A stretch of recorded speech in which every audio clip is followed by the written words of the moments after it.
Okay, I have 302. Okay, let's get started.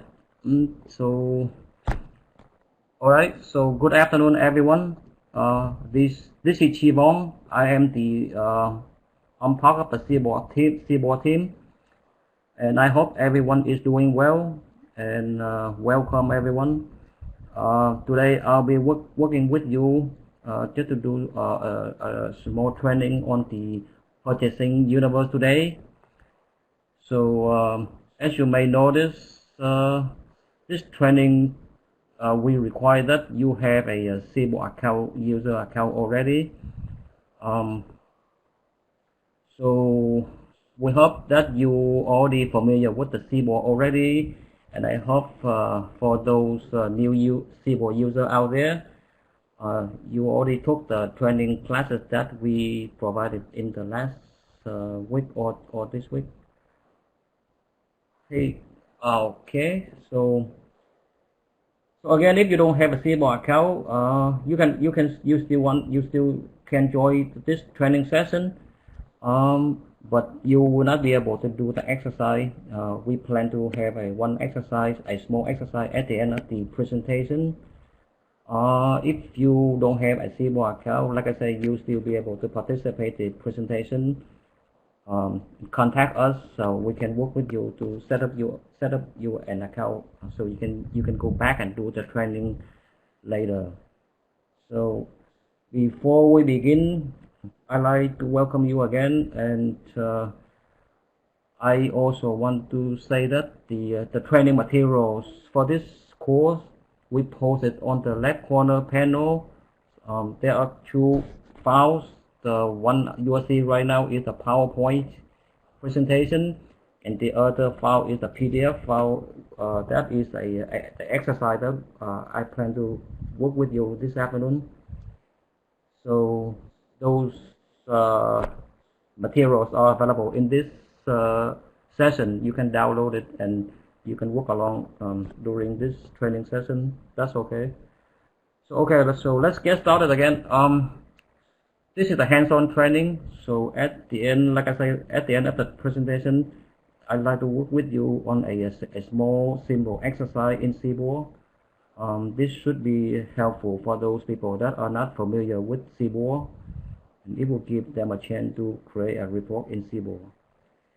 Then we'll see at the end to see if you have any questions. We can try to answer your question. You can pose your question in the chat room, in the chat panel. I think chat number 4. We will try to answer the question for you.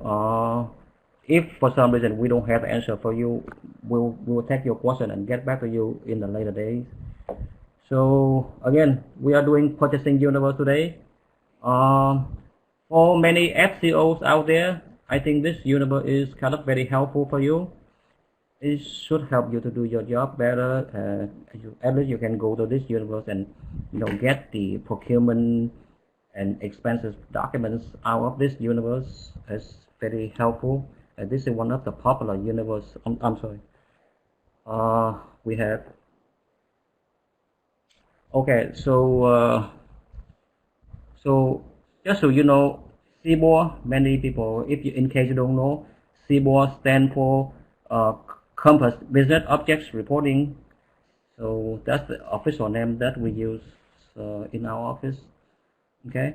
So the information for the next several slides has been covered in the past training session in this week and last week, but we want to review each training. We want to review the same material just to make sure you understand the basics of the universe. So you see, if you took the training in the last several days, you will see the same information for the for the beginning of the training session. Just a few slides. We'll go over to those slides again for those people that already took the training. You will see the same information, but I'll go through that real quick. So the objectives are, we just want to help you, especially people that are new to CBOR, to become familiar with Compass Business Object Universes. And also for those who are working with Compass Financial, we want you to recognize the data represents in both Compass documents and also the objects in CBOR, and hopefully you'll be able to create an ad hoc report yourself after the training, and you should try out to create a report from the purchasing universe. Okay, so let me go to the next page. I think let me put in this mode so you can see it better a little bit. Okay, so basically on this page, just to give you some information, we've built a lot of CBOR universes, and we compose a lot of reports, standard reports, and we're using data from different data sources, and we make them available to everyone to use very conveniently. It's kind of like a one-stop shop, it's right from CBOR. If you have a CBOR account, you can pull data from any of the universes, very convenient. So, and also, like I say, we develop a number of standard reports ready for you to use. For some reason, if those reports, yes, I'm here. Sorry, didn't mean to hold you up. I just was saying, I was wanting to let you know that it looks like the folks that dialed in are not hearing you right yet. So I think Clyde is helping us to get that fixed. Oh, I'm Maybe sorry. we want to pause just a second to see.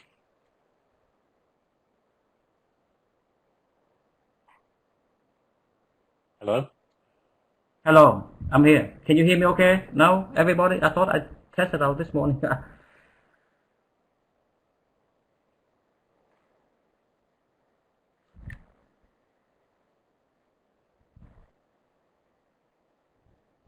Okay, look like people can hear me, Chris. Okay, I'll try to say louder a little bit. Okay, so where are we? Okay, so as many of you may know, CBOR has like over 100 of standard reports available for you to use. Um, Again, if you like those standard reports, you can run them anytime you want. But you can also, make a copy, put in your personal folder, the my favorite folders. You can copy to that folder and modify it, and just change whatever the criteria is, and then make make the report is for your needs, just in case. Oh, I'm sorry, my hand. Okay, so yeah, I want to go to the next page anyway.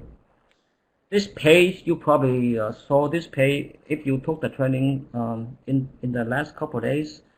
Basically, we just want to give you some idea, some of we put some short description just to give you an idea what this universe is about.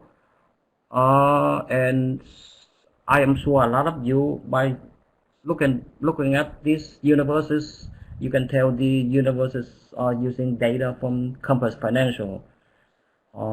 If you look at the bottom, the payroll account management, that's mainly this payroll data. But again, if you know PCA, you know payroll data also coming from momentum system.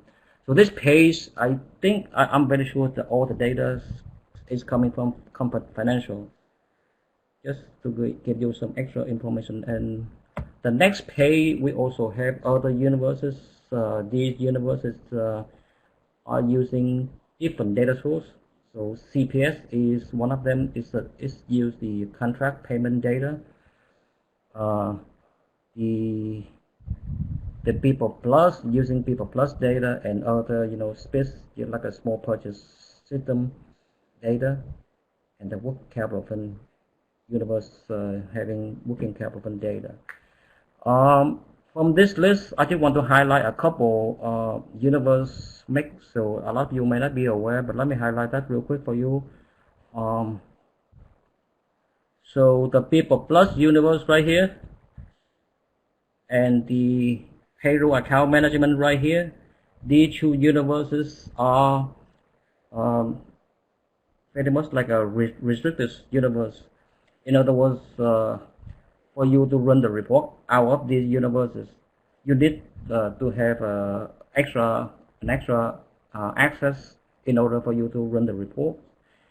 So if you need to pull data out of these these two universes, the payroll account management and the People Plus universe, you need to submit a request form. So when you submit a new CBOR request form, just make sure you enter the 8 digits code on the form, the 8 digits code of your HR organization. So when we receive the form, after it got approved from your supervisor, we know, what organization you need to have access the data to, so we can set you up. So I just want to remind everybody, just in case you didn't know this information. Um,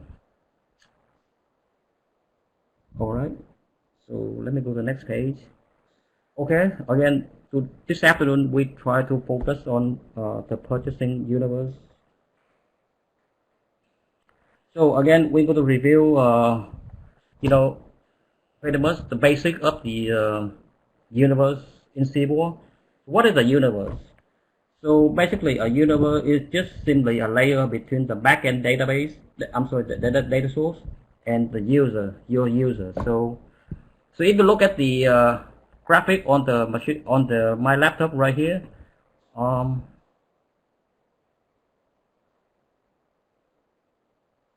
you can see these block right here. These are tables on the backend, the database. These tables are stored in the data warehouse. This section right here, this is the universe. So the way we do, we compose and we design the universe to pull the data from different data sources. So as for the user standpoint, you don't need to know where the tables are. You don't even need to know how to use a. By the way, these Oracle, these tables are stored in Oracle tables. So really, you don't need to know any programming language like the SQL language to get the data. So that's the nice thing about the universe. So we construct it so you can just drag and drop these objects to build your report. So make it easy. So that's very much what the universe is about. It's simply make things simple for you. You just drag and drop the objects. We did all the hard work on the back end for you. So, all right, we go to the next page real quick. Okay, all right. So this is just the basic components we have. So we have classes, objects, and predefined query filters. So think about the class is very much like a data source. It's stored in the data warehouse, right? So classes are very much like a file cabinet, like a drawer, the file cabinet that hold the documents that use the same, not the same information, but the information related, may have the same data category. So that's how we organize the classes. If you look at the example right here, and you see the program information class, so sometimes we call it a folder. So you see that the objects are, organized inside the class based on that particular category. So for this case, you see the program information. It has all the information related or associated to the program information, like npm, program code, and project, things like that. So we group them together and make it a class. The objects variables. I'm sorry, let me drink water real quick. I'm sorry. Okay, I'm sorry. The objects just almost very much like columns in Excel that you use. So the purchasing, when we created the purchasing user universe, we try to create the objects and using pretty much the same names with the data fields that you use in Compass, especially in the purchasing module. So the names are very close. So when you look at when you try to create a report using the purchasing universe and you look at those objects, you should be able to recognize those data fields. If you work in Compass for a long time, not a long time, but if you are familiar with Compass, especially the processing module. Okay, so the predefined query filters, the idea, we have a lot of data on the back end. We don't want, not that we don't want, but, it's not a good idea to bring in all the data and then you end up you don't need the data. So the filter is there for you to probably put in the criteria to pull in the data that you need. So if you look at the example right here, we already pre-created a filter for NPM.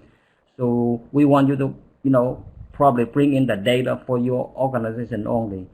So imagine if you try to bring in all data, which we already put in a limit on your account anyway, right? You will not be able to get a whole data dump out of CBOR because it would take a long time and it could hurt the performance and it will impact everybody that's using CBOR at the same time you are doing.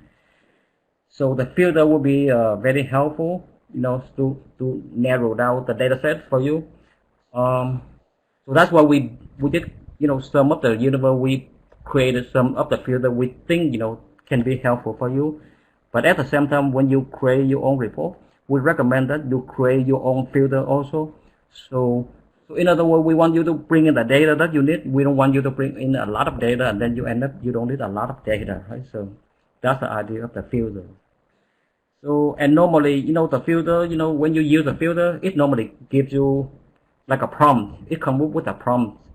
So you really don't need to know the values behind. The prompt will give you the list of values and then you can select from.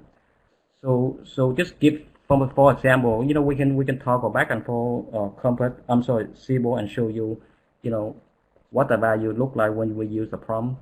So let's just give you a very quick example. Let's say RPIO. When you click on the filter for RPIO, you probably will see 0, 1 to 10, and then all the RPIO numbers, like 17 for OCFO, 01 for region 1, thing like that. So the filter will be very helpful, and also it's very good option for you to build your report. Let me see. Well. Okay, so this page, we just want to give you, there are 3 different types of objects, object types in the universe. We have dimension, we have detail, and we also have measure. So the dimension and detail are very much like a text base, like a text field. So some of the example of the dimension are like document number, document type, or things like that. The detail is normally it associated with a dimension. So just to give you, let's say you have an employee dimension. So that is a dimension, and the detail for that will be like address, phone number, email address, and things like that. Those are the detail. And we also have another object type. It's a measure. Measure is something you use for calculation, right? So some of the value you normally see, like dollar amount, hours, quantity, something can be calculated. So if you look at this, the example right here, they are commitment amount or obligation amount. So those are the measure objects.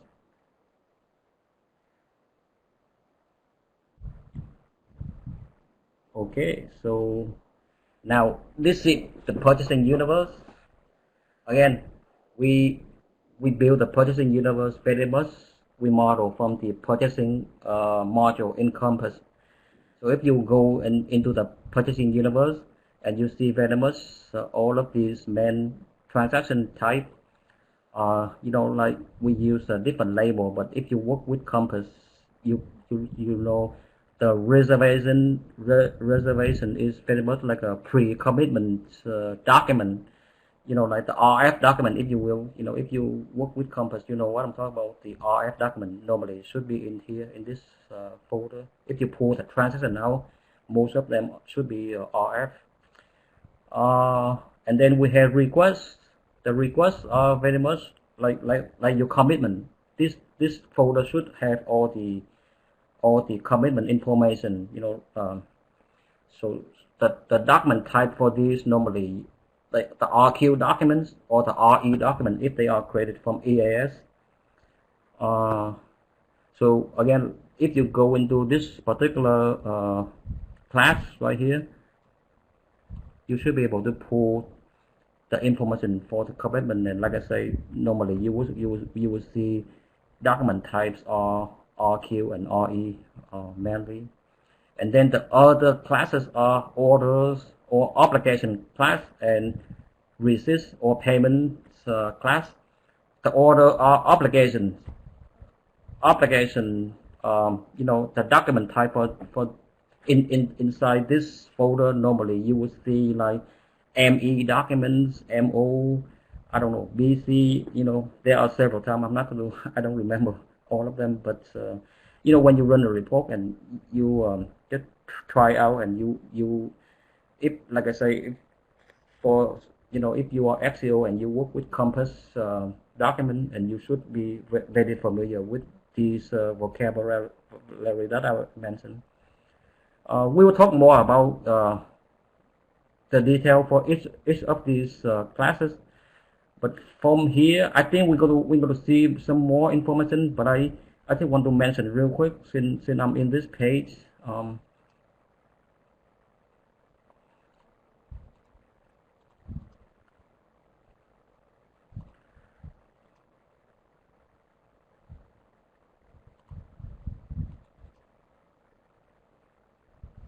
Okay, so if you look at this is the purchasing universe in CBOR. The way we organize these classes right here, all the way to the unprocessed documents class, all of these classes contain transaction documents, meaning this class should have document number, dollar amount, commitment or obligation amount, and other information. In other words, these class contain transaction document. So we have a lot of transaction go into this folder every day, right? So when people purchase, spend the money, buy let's say buy a phone or buy a desk or whatever, they are recorded and they store in the data behind this folder. And if you are looking for some particular information related to your purchasing, your spending document, you can go in the purchasing universe and then get the information. I just want to give you some information. These are transaction classes. The rest of the transaction, starting from here down, these are reference classes. The data in these classes are reference data, and you can see like accounting number, object class, organization information. So the reference data for you to use to combine with one of these transaction class up here. But the data in here mainly, they don't change very often. Think about an object class, once it's created, you can use it for many years, right? So it's not like transaction document, it's kept updating every time, every day. So all right, so let me go to the next page. Okay, so we're going to talk more about the purchasing universe, and we already mentioned, these are the transactions, the one on the top here. These are transaction objects, and it's almost it's the order always the same, almost the same order with Compass, the way our Compass organized. So in other words, if let's say if you need to purchase an item, you need to, I think some office, they want to reserve the money, so they create an RF document and put, so that RF document, you can pull that information in the pre-commitments folder. So if you're interested to see the commitment information, you can look at the next folder and so on. You notice travel also in here, and travel authorization is also contain obligation of travel orders. So I think it has the document type as TO. So I want to give you some idea about the purchasing universe. We can show some example in the CBOR itself, so you can get an idea. Okay, so for each of these transaction folder, so I'm looking at the pre-commitment folder right now, and we break it down into a header and the line for the subfolder for pre-commitment reservation document header and the pre-commitment reservation accounting line. So again, if you work with Compass, you understand what I'm talking about. So each document should have a header and a line screen. So the header normally has like all the summary information, like the grand total, document status, document number, things like that. It should have very summarized information in the header, and the accounting line folder should have all the details. Each document normally has one or more accounting line, so each line should have document number, and accounting line and the dollar amount for that particular line. So when you another point I want to mention, I think a lot of you already aware, when you create a report in CBOR, when you drag and drop the objects, and if you combine the, let's say, the document header and the line, the data from document header and accounting line, when you drag the dollar amount into your report, make sure you use the dollar amount in the accounting line, okay? Because the accounting line, so just give you like one example. So let's say the document has like $500, it's a whole total, and then you have 5 lines of accounting lines, right? So each line is like $100. So if you drag the grand total, which is $500 from the header, put in your report, and when you run the report will show 5 lines, and then you will have the grand total at the bottom, which is $2,500.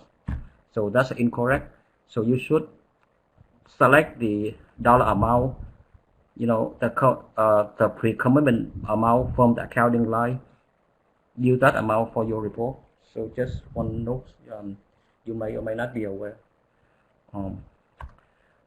Another important note down here at the bottom here, I want to mention, because we have received a few tickets in the past. People complain because the way we organize, like I mentioned in the previous slide. Let me go back to the slide real quick. Okay, right here. Okay, so if you remember, I say all of these classes, they are transaction class, right? Okay, so anything down here, they are reference data. So if you pull data from one of these classes, you should be able to combine the data from the reference data. Okay. Now CBOR will not allow you to pull data from the pre-commitments and the requisition folder. You will get an error. So that is the note is about. I'm sorry. We put this note in several screens, so it reminds you that when you create a report, make sure when you combine data, the only data you can combine from the transaction class, the only data you can combine is the reference data at the bottom here, including the vendor data. Okay, so this is the pre-commitment folder. I already talked about this screen, and in the next several slides, We just show you different class, like the commitment class or the requisition class. The order, the structure is the same. We create two subfolders, the headers and the accounting line. So you get an idea. When you pull the data, you can go into the header, get the summary data, and go to the line folder, get your detailed information. Your accounting data should be right in the second folder, the second subfolder, the accounting line folder. And if you need additional reference data, you can combine them with the one of the or the reference classes at the bottom. I'm sorry. So that's how we organize the folder for the purchasing universe. Same thing with the next class, the application. Again, each of these class we put a note over here just to remind you, when you want to combine the data. The only data you can combine from each of these class is a reference data. So this is just a reminder, but I'm sure a lot of you already know this information. And same thing with the payment folder or class, and you will see this one has an extra subfolder, the prompt pay detail. But the way it's structured, the way it organized, very much the same. And my hand just keeps hitting this. Same rule apply for the data combined. So okay, so let's talk about the unprocessed documents a little bit, because this is the least information that normally people don't pay attention. But I want to take some time to, not a lot, I'm going to take probably 5-10 minutes to explain this class a little bit. So a lot of you, I think you know what the unprocessed document is about. So if you never heard of the unprocessed documents, just to give you some information. So when you create some document in Compass, it doesn't go to the Compass journal right away until you pass all the error, until it got approved. So in other words, your document will not go into the journal until it's processed. So the status should have processed. Or there are some cases, if even though the document is already processed and you don't want that document anymore, you cannot delete it. You don't want to delete it, you cancel. So I think I already verified the only 2 document types go into the journal, the general journal, the ledger, right? The e-page, the journal that we use to do the financial statement. Only 2 document types got into the journal: the process and the cancel document type. The rest, if you have any other document types like held, SELD, that's what I'm trying to say, I'm sorry, or reject, or unapproved, I forgot the other status, they will stay in the unprocessed document queue. Okay, they not processed, but they will stay in here. So why is that a big deal? Because what happened is, if you work with the financial system for a long time, you remember IFMS, which is the old financial system. We used to have something very similar. We have the SUSF table, SUSF table, and the unprocessed documents work the same way the SUSF works. So every time you try to create a document in Compass and you never finish it, it will stay right there forever until you go in there and clean it up. Either you process it or you delete it. So that's why we create this folder for you to help you out. So every now and then you should go in here, run the report to find out how many, or you may have some documents sitting in this queue and you don't even know. And many of you may probably already receive some of the email reminder that we send out every day. telling you, hey, you have some unprocessed document for 30 days or 15 days, you need to clean them up. So very much with the idea is, so we create this folder so to help you out.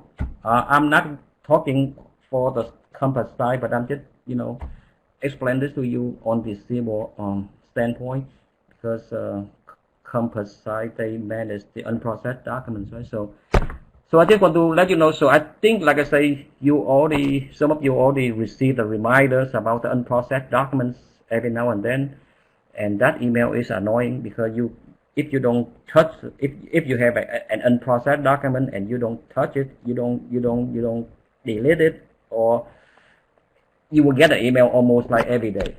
I'm just telling you that. So I think some of you understand what I'm saying. Okay. So the unprocessed documents,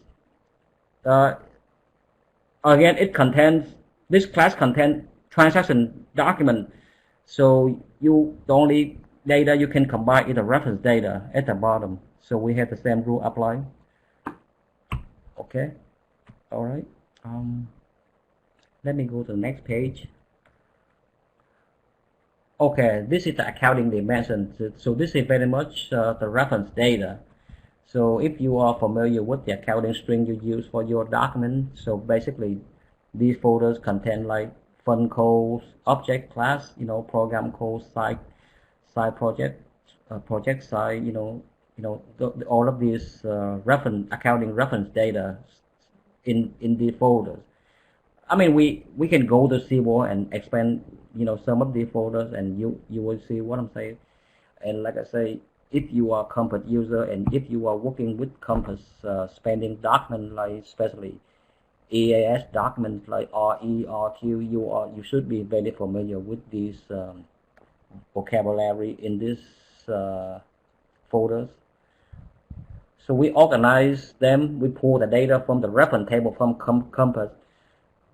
Technically, you could go to Compass directly and get the data, but it will be very challenging for you to pull like a whole list of data out of the reference table, because it's not easy to pull the data out of Compass.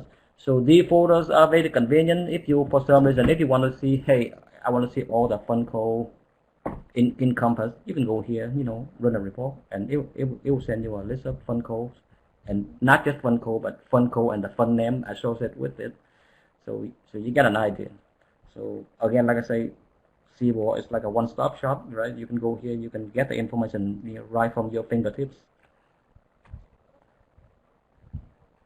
The next slide, we just want to show you a little bit about the vendor information. The vendor file is very big, and we only design, a limited set of objects available enough for you to run your report. So for some reason, if you want to look up, let's say, the address for IBM or something, you can always go here and then get the address, and you can look up their DUNS number or any other information. But again, just so you know, the vendor codes are stored in this table, the vend table. That's what it is. Even those employee data, like your name and my name, my data, my information, like like employee IDs, address, is probably stored in here also. But not a lot of people have access. These reference data mainly used for spending documents.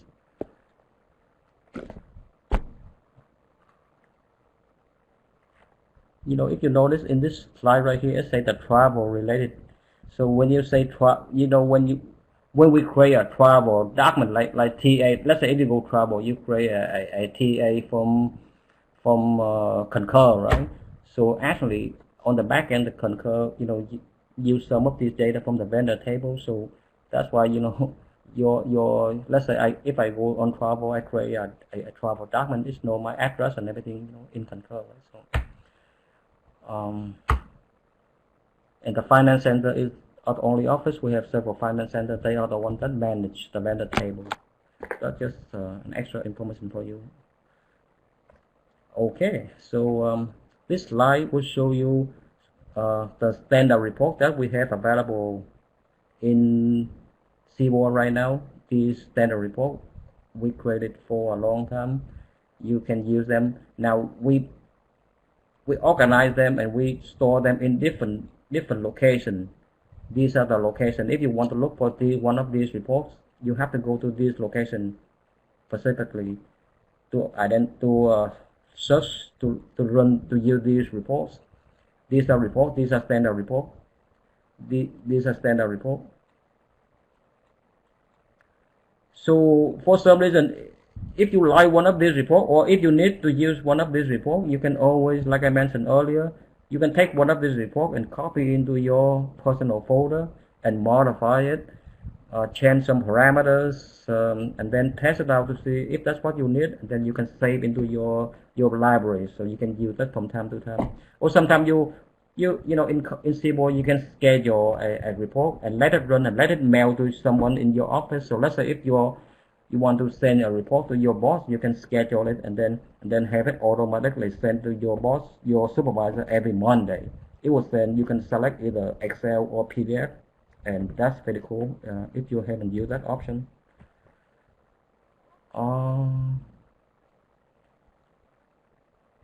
The next slide is the exercise. This is the cool part. Okay, so I'm going to pause for a couple of minutes just to see if we have any question we can answer before we go to the exercise. You are welcome to do the exercise. I'm going to do a demo so you can see, but you can always go up to the top, download the PDF exercise. It's very small exercise. We just want to do it so for people that never used CBOR before, you have a chance to try out. Let me have somebody call my desk. Let me hang this phone card. Okay, I'm going to switch to the CBOR screen. How do I do this? Okay, so look like my CBOR already expired. Okay, hang on 1 second.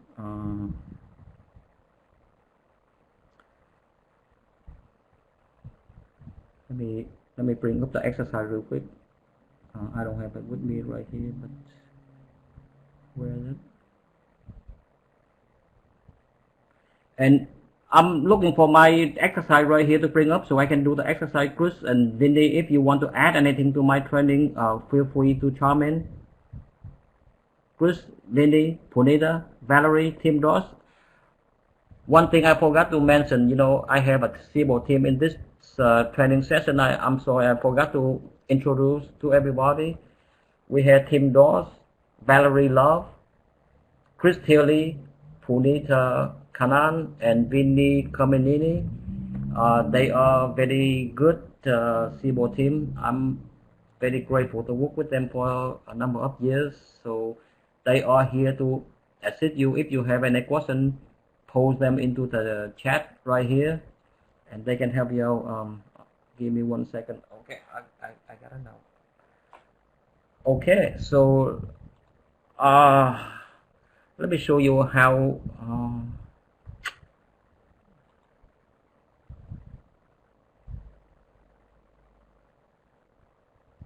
Hang on, let me stop sharing real quick.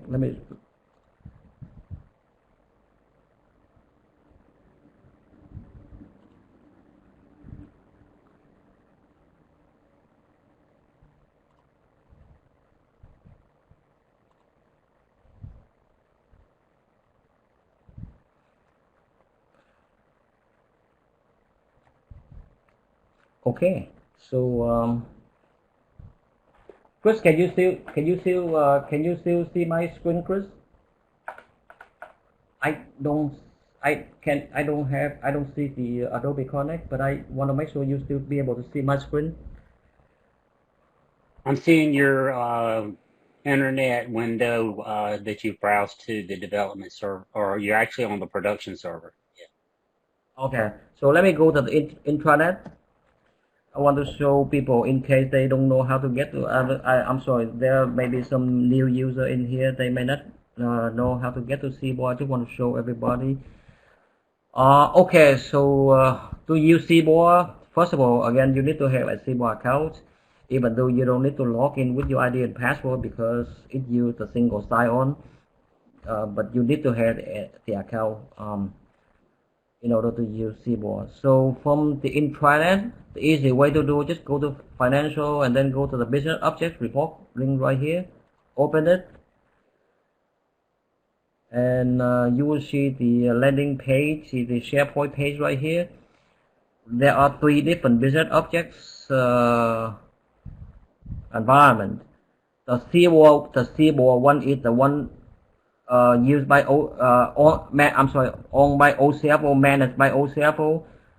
We also, the OAM and ORD, they also sharing the same environment we are sharing, but the one we store all the Compass data, all people plus, and everything else, all the financial and mixed financial data is in OCFO. So this is CBOR. Just remember, this is the one in the middle. So we open it, and like I say, it use your single sign-on. So right now, it knows because I have a CBOR account, so it opens right away, and now I see my home page is CBOR home page. Now, if you sign on CBOR right now and work on the exercise with me, your screen might look a little bit different. 1 second, I'm sorry. Let's stop right here. My mouse, I just cannot drag right here. Okay, so like I say, your screen you may see your screen may be a little bit different than my screen, but very much all the tabs and all the options up here are the same. So to create a new report, actually before we even create a new report, I just want to show you something real quick. This is something we recommend people to do. Just change the preferences, okay? Because sometimes CBOR, sometimes it use the Java for the web intelligence. It use the Java option in here, and if your CBOR has either applet selected, you probably, if you create a new report, you probably will see the error. So I want to remind everybody, just make sure you select HTML for this box right here, the view and the modify. Make sure you select HTML. So that will prevent you to have CBOR load the Java applet behind the scene. Just a reminder. So I will verify my my web intelligence setting. I'm just go ahead and save and close anyway, just in case. Okay, so there's a couple ways you can create a report. So let me bring up my exercise on my screen right here, so I can see I have 2 screens right now. Okay, so you can either click on this red button right here to create a new report, or you can go under the application and select. You may only see one option for your home page, because I have Lumira also. That's why I see two options, 2 applications under my my drop down right here. But anyway, the one we want is the web intelligence application. Click on that, and it should bring up a screen. The next screen will be pop up pretty quick.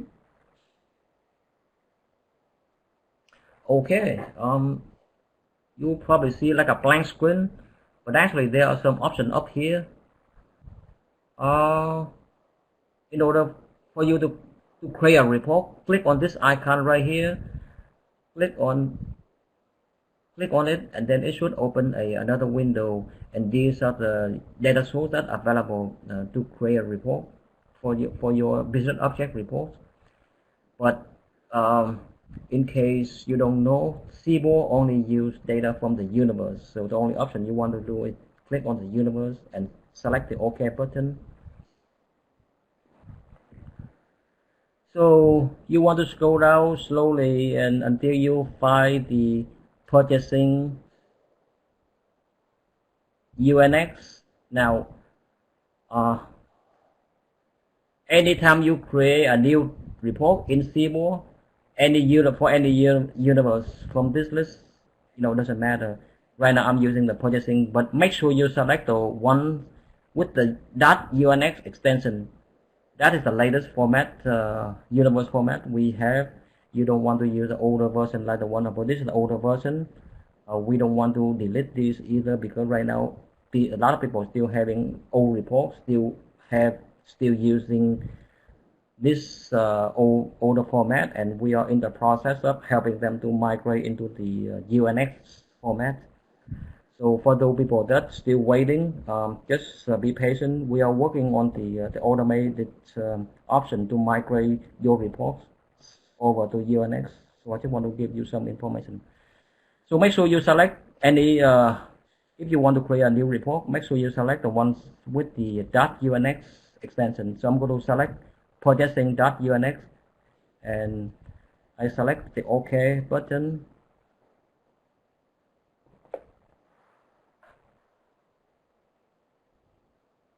And I'm waiting. Okay, so you can see this folder you probably saw from my presentation. So for this document, for this exercise, we just want to create a small report just to bring in some contract payment documents. So we go right into the payment class right here. Expand it. Click on the plus sign to expand to see the next subfolders. So we want to, first of all, we want to bring in, if you follow my exercise, we want to bring in the document type, document number, document date, vendor code, and vendor name. We want to display these columns in the report. So I'm going to expand the payment document header, and I'm going to, you can either select one and then click on the right arrow. It will select for you, or you can hold down your control key, click on the column that you need or the object that you need. So I'm going to select document number, document date, and then vendor code is at the bottom, I think. Vendor code, vendor name, and that's it for now. And then I'm going to click on the arrow right here, and a whole group of objects will be selected for me in the Resolve Objects panel. Alright, so now again, remember I mentioned about using the filter. So right now, if I run the report, it will go into the database on the back end and bring in all the documents for me, because I did not give it any criteria. So like I mentioned, we should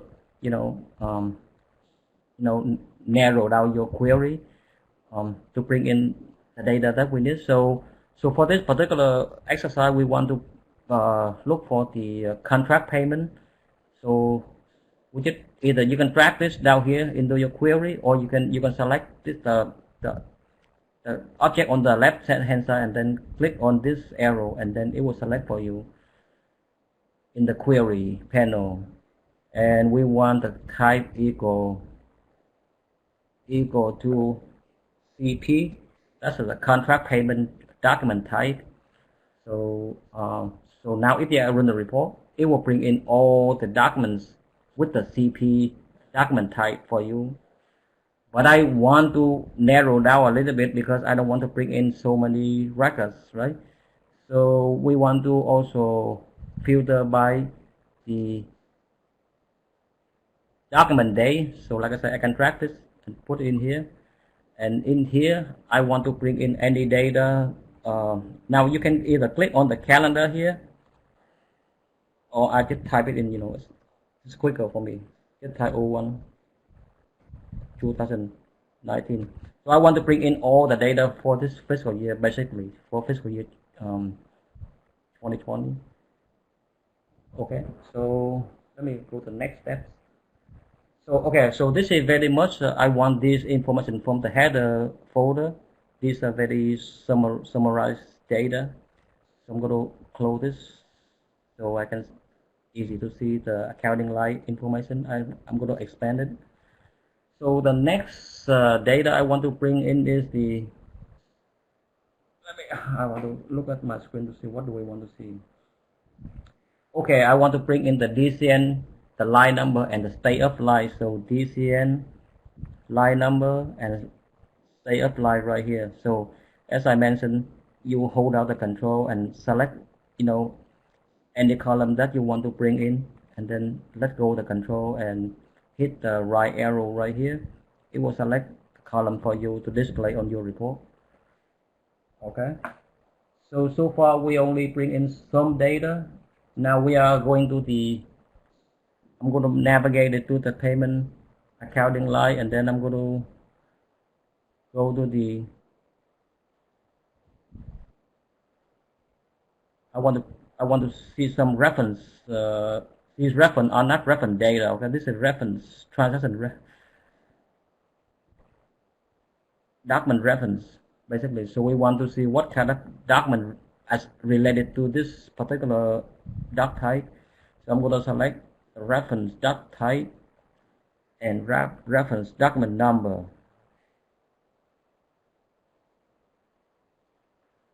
Okay, and then finally okay, so I'm going to close this folder so I can the next folder I want the data from the measures folder, so I'm going to expand it. So I just want to bring in the payment objects, the payment object right here, and also the disbursement amounts objects. All right, okay, so now I want to bring in some reference data, so I'm going to close this and I'm going to scroll slowly down to the reference data where the accounting number folder is. Expand it, and I want to bring in the appropriation code and the beginning budget fiscal year and the end budget fiscal year. I want to bring these three objects from the accounting number folder. Right, so these columns will be displayed on my report. And again, I already have some filter, but I also want I don't want all data, because right now if I run this query, it will bring in all the data from different offices. Which I don't want it. I only want to see my data for my office. So I go to the RPIO reference information folder there right here. I want to add the filter to the filter panel. So you can either put in list or you can do equal. I think if you know the value, like my case, if I want OCF, or I enter 17, that's what I know. So let's say if you don't know, right? If you don't know the value, so that's what the prompt is for. So you put a filter and you enter the prompt. Okay. So when you run the report, it will prompt you a list of values so you can select from. So I think right now very much I have what I need.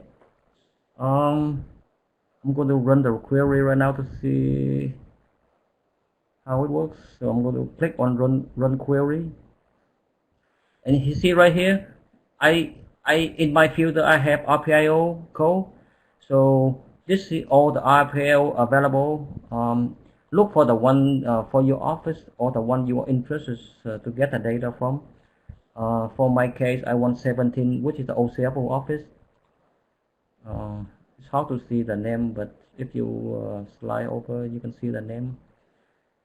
Okay, so 17 is OCFO. That's what I want to see, and I'm going to click the OK, and it should take a few seconds to display the report for me. Depends on the bandwidth at this time of day. And this is the document right here. This is all the objects I created. I selected from the result objects panel, and they all display in this one report. And I only have one accounting line, one line of accounting for now, for one document. Now when you run your report, and if you use your region or your RPIO, you may have more than one line, I think. Alright, so the last thing you need to remember when you have the report, make sure you save it, because up until this time your query has not been saved at all. So if something happened to your machine right now, I will lose this report. I'm not going to lose any data, but I will lose the report. I will have to recreate this report. And the way we save it, click on this drop down right here. You know what? One thing I learned from Chris Tilly this week, he say, you know, it's good. It's a good idea to use the save as option. You know, because sometimes you may have a report, and you know, let's say if you have a report, I'm going to call it let's say purchasing.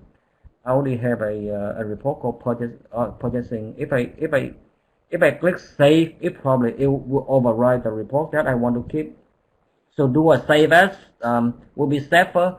So in case you don't override the report with the same name that you created. I think that's the good tip I learned from Chris Tilly, to be honest with you. So I'm going to put in the name. You see what right here? I have several exercise I already did it.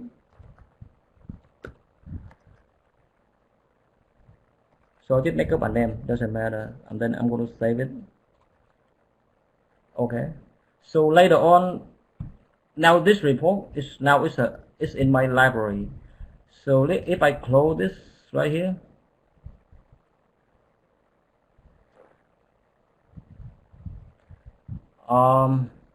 next time if I want to look for that report, it will show up in my folder right here, my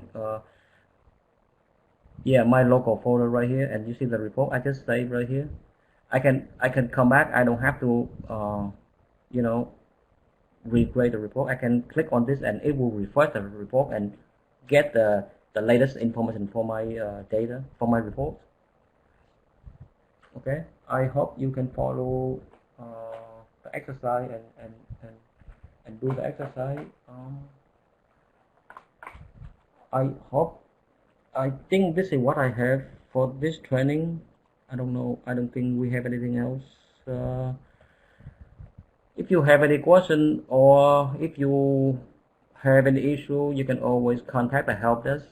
Just send them an email and they will create a ticket for you, and then they will send a ticket to us, and we will work with you to fix your issue. So unless you have any questions, you can always put in the chat room right here and see if we can answer the question for you. Oh, okay. Hey, Chris and Vinny, Punita, you have anything to add to this training?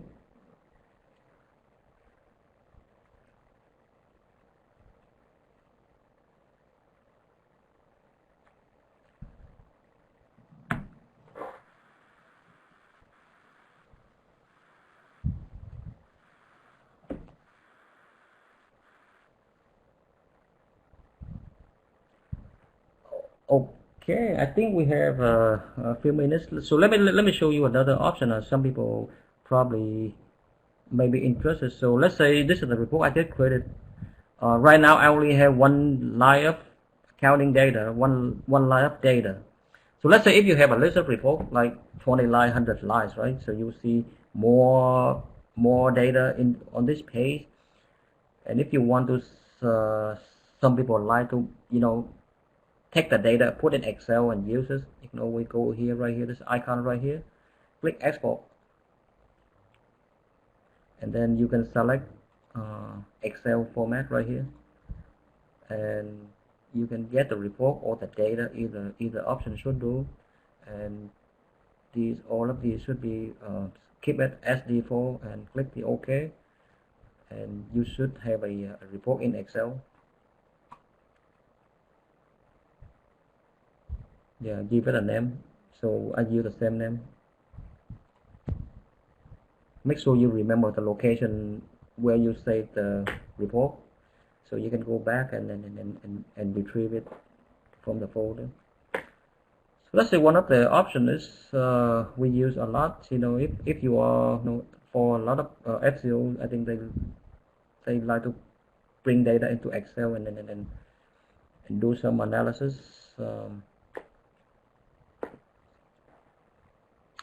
All right. We're going to hang around for a few more minutes for people. If you have questions, you can post your question in the chat here. We'll answer the question for you.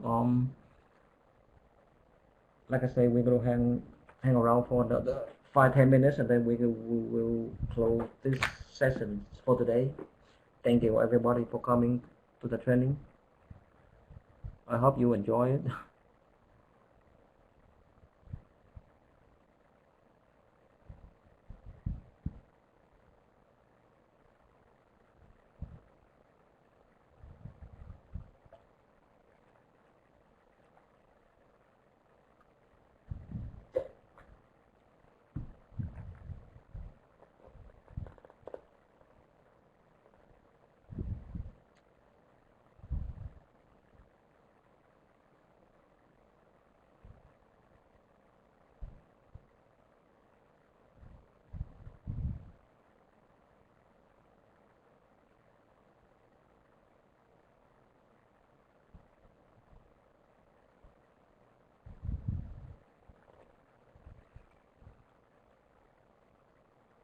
Hey Vinny, I see the question on the chat here from Tony Wang.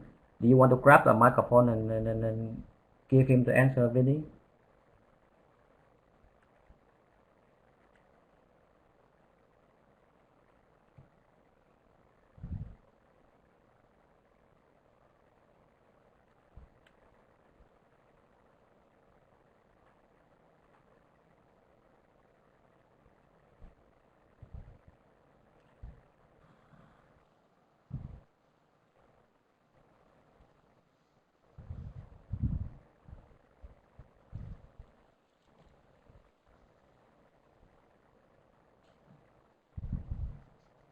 Yeah, I can answer that question. When building a report, how do you know where to look for the various objects and measures?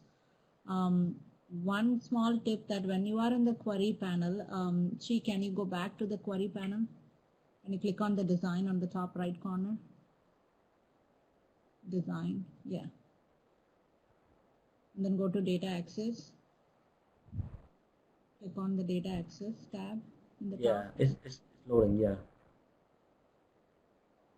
Okay, so on the left side, above that class folders and all, you see a small text box. So where you can type the field name that you know in Compass, for example, description, or if it is a line number. So you type partial text of that field name, you probably should find some objects similar to that, and you can grab the one that if you are trying to create report for requisitions, then try to look for the objects that shows under requisition folder.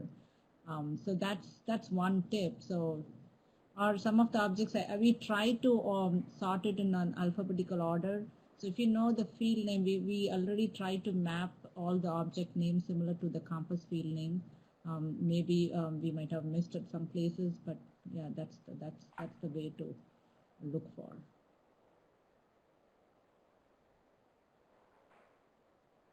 I think Linda is asking, can we show the standard report location? Yeah, give me 1 second. Let me grab my mouse real quick. Okay, so if you want to see where the standard report does are using the purchasing folder, the easy way to do, you see up here there's a couple tabs, the home and the documents. So go to the documents and make sure you select folders right here and expand the public folders. Now all the standard reports are posted in the public folders. Open it and open Compass. So one of the, like I say, the reports, the reports that are using the purchasing universe, they are in different locations. So the first one is under the account payable. So I think if you go back to the presentation right here, if you let me scroll the pages. Okay, the prompt payment detail report, that is one of the reports that is using this report is using the purchasing universe prompt pay detail report right here. And then the other one, if you just close this folder and open Compass again and scroll down until you see there's another folder called purchasing. And if you open descent tracking and these two reports,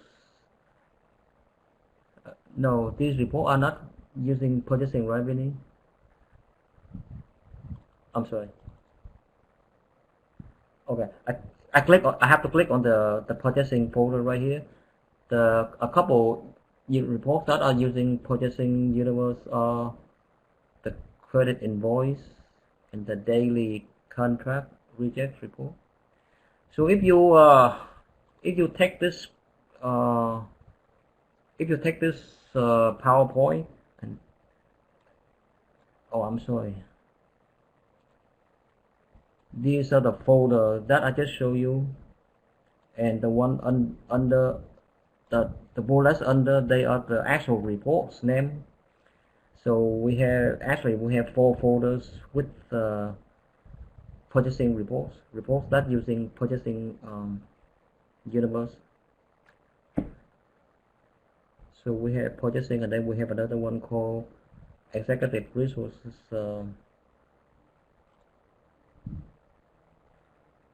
center. So we have I think 3 reports: late payment action somewhere, late payment action right here, and open obligation. I think that's one you may be interested. Oh, open application for expired grants, yeah, and then the travel card transaction outside of travel. That one is very very cool. You know, if you're interested to run this kind of report, now you can take this report, okay, and copy to your library and then modify, you know, change some parameters, bring in the data that you're looking for. And again, like I said, if you are stuck or if you have questions, you can always reach out to us and we'll help you out. Does that answer your question, Linda?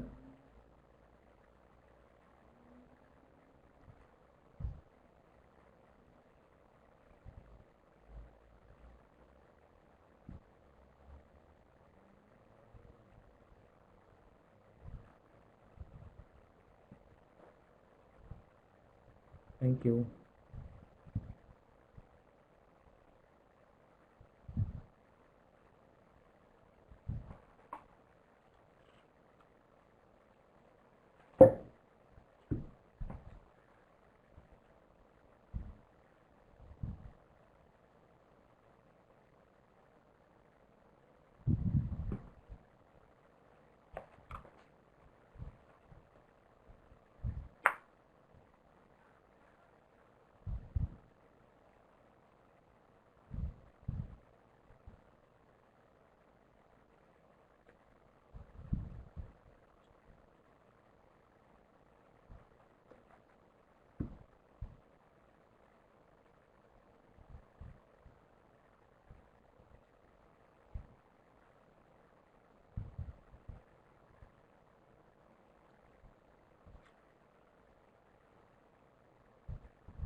As we're seeing no other questions, do we want to close this session out? Okay, I don't see any more questions in the chat. I think we can close this out. And again, everybody, thank you so much for coming to the training. And I hope you enjoy the training and stay safe, everyone. Make sure. Thank you. So, Chris, you want to close the recorder? I'm sorry, the recording. I don't see that option on my screen right now, Chris.